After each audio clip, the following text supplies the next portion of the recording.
Now on that same day, two of them were going to a village called Emmaus, about 7 miles from Jerusalem, and talking with each other about all these things that had happened.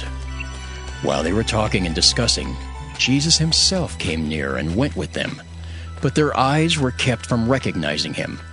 And he said to them, "What are you discussing with each other while you walk along?" They stood still, looking sad. Then one of them, whose name was Cleopas, answered him, "Are you the only stranger in Jerusalem who does not know the things that have taken place there in these days?" He asked them. "What things?" They replied, "The things about Jesus of Nazareth, who was a prophet mighty in deed and word before God and all the people, and how our chief priests and leaders handed him over to be condemned to death and crucified him.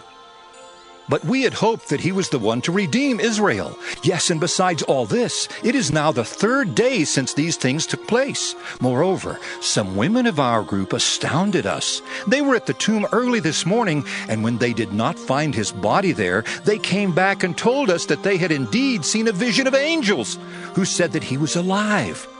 Some of those who were with us went to the tomb and found it just as the women had said, but they did not see him."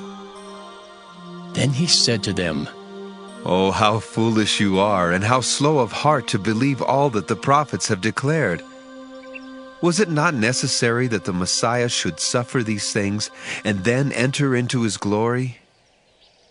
Then, beginning with Moses and all the prophets, he interpreted to them the things about himself in all the scriptures.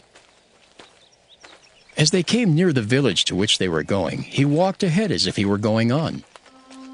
But they urged him strongly, saying, "Stay with us, because it is almost evening, and the day is now nearly over." So he went in to stay with them.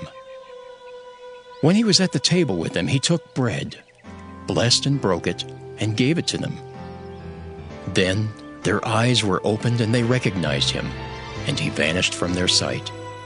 They said to each other, "Were not our hearts burning within us while he was talking to us on the road? While he was opening the scriptures to us?" That same hour they got up and returned to Jerusalem, and they found the 11 and their companions gathered together. They were saying, "The Lord has risen indeed, and he has appeared to Simon." Then they told what had happened on the road and how he had been made known to them in the breaking of the bread.